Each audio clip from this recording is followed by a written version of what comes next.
Welcome back to another bullet physics tutorial, and in this video I'm going to add multiple shapes to our program.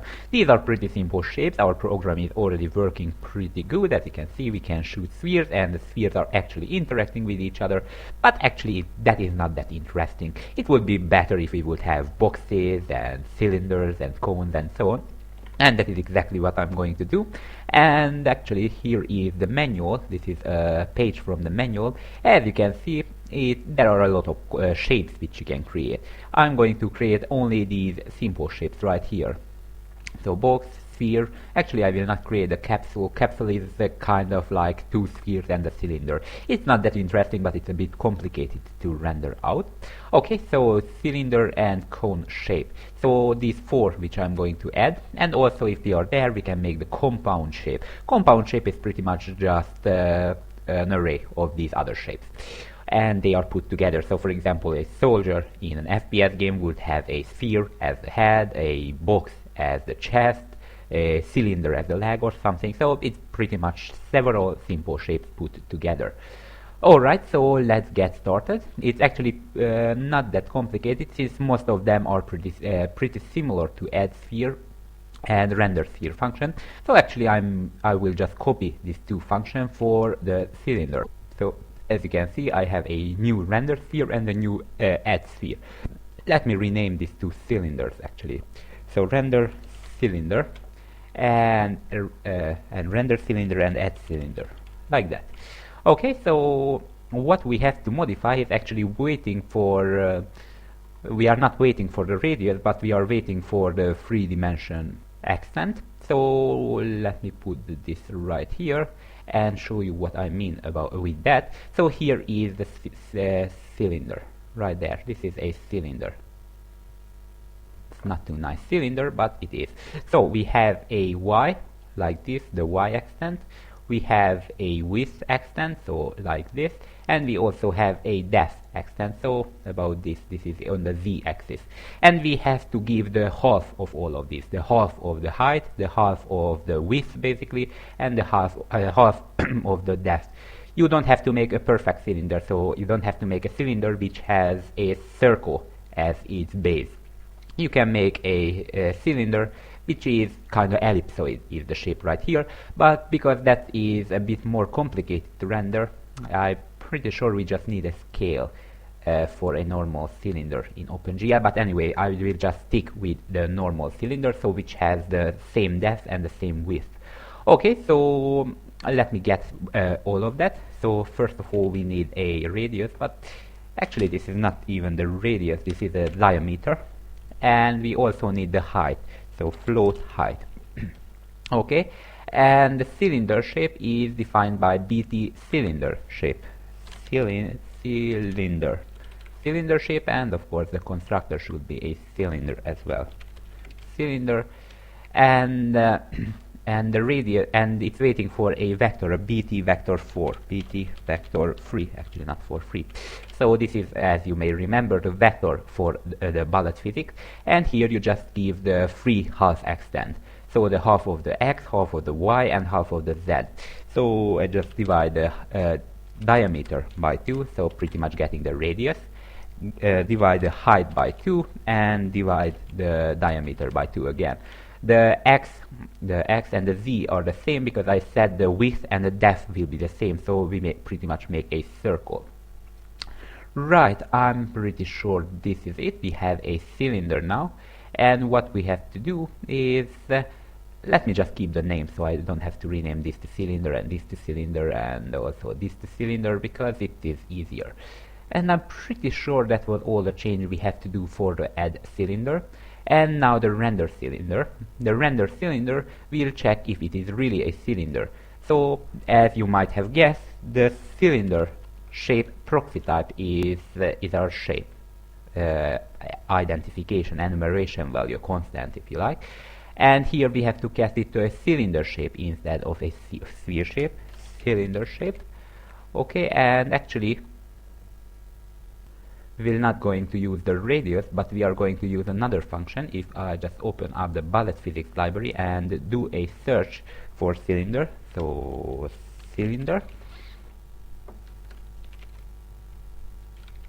like that, then I can find that it has a function get half extends without margin. This is it.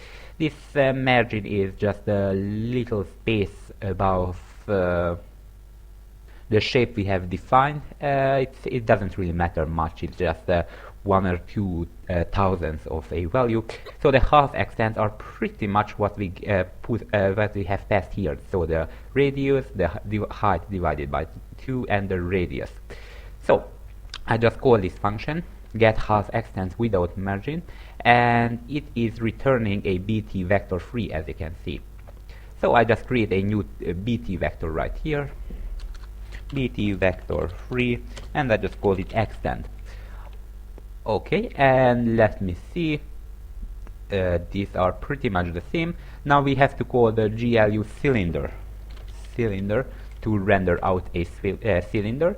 Its first parameter is the quad. The second and third and fourth parameter are the bottom. So let me just show you right here. So the bottom radius, like this, it has the height, and also it has the top radius. So it's a bit different than in case of bullet physics. Now let's add this. So first of all, we need the extends.x. We also need the extends, actually not extends. Oh, and one more thing, whenever you refer to a variable or a member from this vector, the x is actually a function, not directly the member variable, so just be careful about that. You have to put the parentheses. Okay, I put the x and the y the same parameter because the x is the bottom and the next is the top. Okay, and lastly we have the extends dot y, which is pretty much the height. Okay, so I put the x, and so I put the same parameter right here because the top and the bottom is the same. So the same. So it's a cylinder, not a cone. This part and this part is the same. Okay, that was it. And also one thing which you have to do is actually rotate it 90 degrees on the x-axis, because bullet physics put the cylinder on the y-axis, I'm pretty sure, while OpenGL put it on the x-axis, I guess. So it can be resolved very simple by just put a GL, rotate F, and you rotate 90 degrees on the x-axis. And yeah, that's pretty much it. Now the cylinder is rotated on the x-axis and everything should work. Okay, so this was the render cylinder. Actually, let's try it out right now by adding a cylinder. And also we have to put right here, so whenever we find a cylinder shape, we will call the render cylinder function. So cylinder shape proxy type, then I just call the render cylinder function. Okay, and let's add a cylinder right here in the main. So add cylinder, and what does it waiting for? The size of it. So first of all, it's waiting for the diameter, I guess, and then the height. Okay, and then the x, y, z coordinate, if I remember correctly. Let's just add it to 0, 30, 0, so it's a little bit above that sphere which we have created earlier. And finally, I get the mass, so let's just give it 1 kilogram, and let's try to compile it.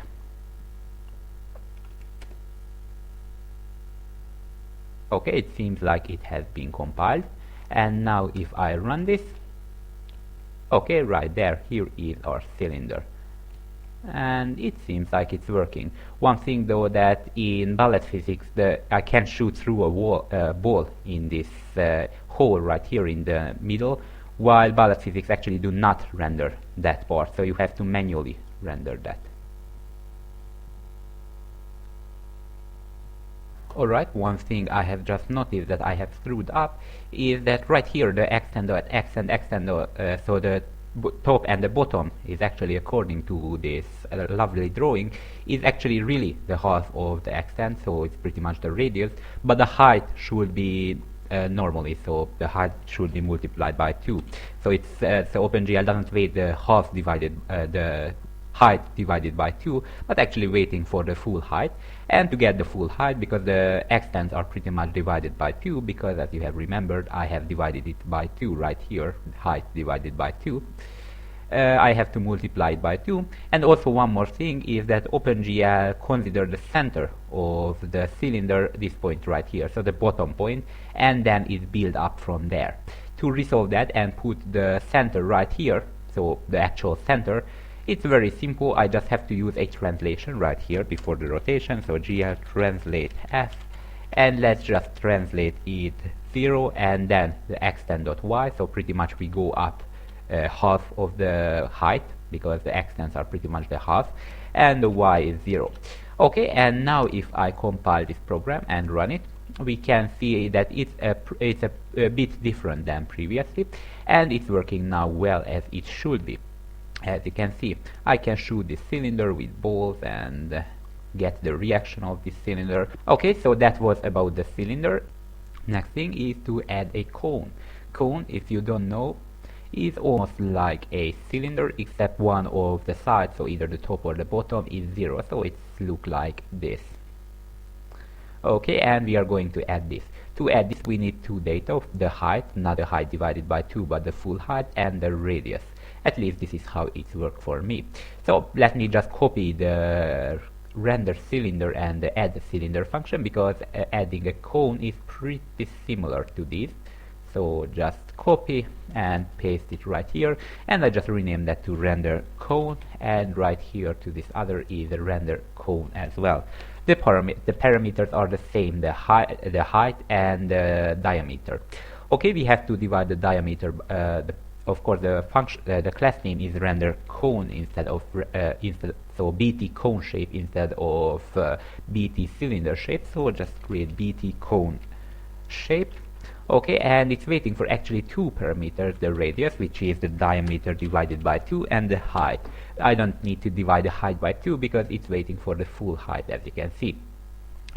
And I'm pretty sure this is all the modification in the add cone function. So now the render cone function, first of all, of course, we have to modify that only render a cone if it is really a cone. If it is a cylinder, then don't render it as a cone.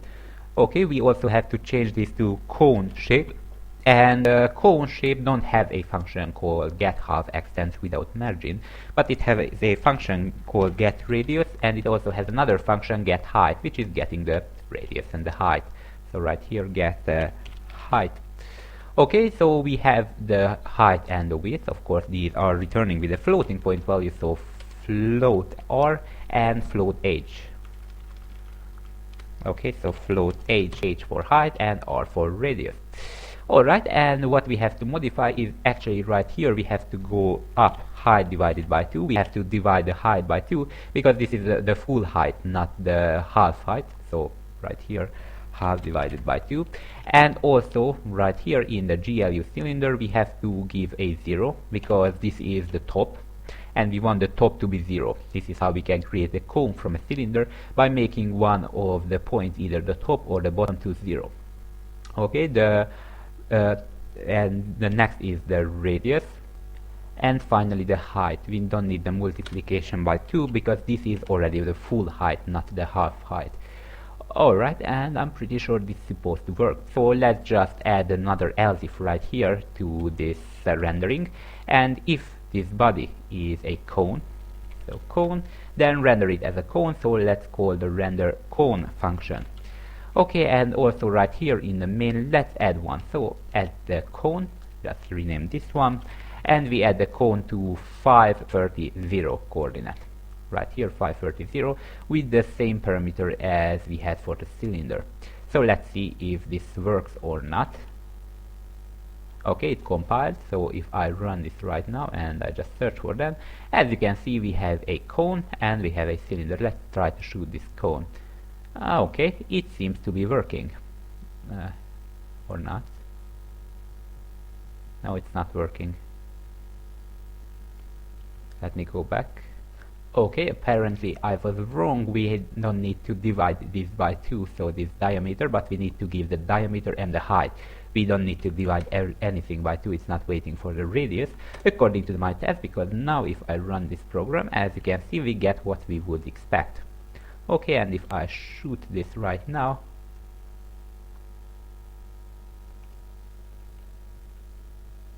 then we get a realistic cone model, and this is exactly how it should be. Okay, so again, don't divide this by 2. Now the finally, and I think the most interesting one which I'm going to add is the box. So actually let me just copy the render, the add cone and the add cylinder function, or the cone, doesn't really matter because all of them are pretty much the same. So this will be add box function, and the add box function will be waiting for the extents on the x, the y, and also the z axis float z. Okay, and it's waiting for the x. Oops, this should be width, and the next should be height, and finally should be depth parameter. So these are defining the size of the box which we are going to add. So again, the box looks like this. Okay, not really this, but it's a little more symmetric, but it's okay for now. So it has a width, it has a height, and it has a depth, like that. And again, we have to give the half all of this, and the center will be the center of the box. Alright, so here is how we can define a box. Pretty simple. We just give the half of the extent. So to define a box, we are going to use the BT box shape. So BT box shape, surprisingly. Okay, and here as well, box shape, and it's again waiting for a vector. So BT vector 3, and it's waiting the width divided by 2, the actually 2.0, so it will be a floating point number, the height divided by 2, and the depth divided by 2. So all of the parameter divided by 2. These are all of the height of the half of all of the extents. Okay, and the add box function was pretty much that, so we did just a few modifications. But the render box function will be more long, not complicated but long. Okay, first of all, we have to delete this get height and radius, because this is not how you can get the extents of a box, but you have to use the same function like we had in the cylinder, get half extent. Right here, get half extent without margin. So now go down here and change this to get half extent without margin, and also let's change this to box. Okay, and actually I'm afraid the simplest way to render a box in OpenGL and in Bulletphysics is pretty much render face by face. So you render this face first, right here, get these coordinates, then render this face and this face, and so on. So it's a lot of work and a lot of line of code. You have to actually call the GL vertex 3F 24 times if you're using immediate mode like I will. So this is a long task, and I don't intend to do it on camera. I will actually just copy that from my other program. Of course, we have to change this to a BT vector 3 and extent. Now, I have changed this, so I have added this box drawing. As you can see, this is pretty simple. I just do the faces. So if you don't understand, you may want to go back to drawing a cube video, where I have pretty much explained it. The only difference there that I have used size instead of all of these different extents. But it's pretty similar if you think about this. If you can't find it, I would just draw a drawing, and for every vertex just write how you can get that vertex. So for example, for this first face, you just go to minus extent. So in the left side, you go up and you go back. And for the second vertex, you go to the right side, you go down and you go back. And for all 6 faces, I have a GL begin and GL end, and I just throw a quad right there. Okay, this was the render box. We don't need any other translation or rotation right here. This is work as it should be, because Bulletphysics and Box 2D understand the box the same way. Okay, now we have a box. I know this box, I haven't really showed you how you can create this process, but I'm pretty sure this is obvious, and this would take a lot of time to type it in. Alright, and now we can actually call this render box, and of course we have to put a path to this else if right here.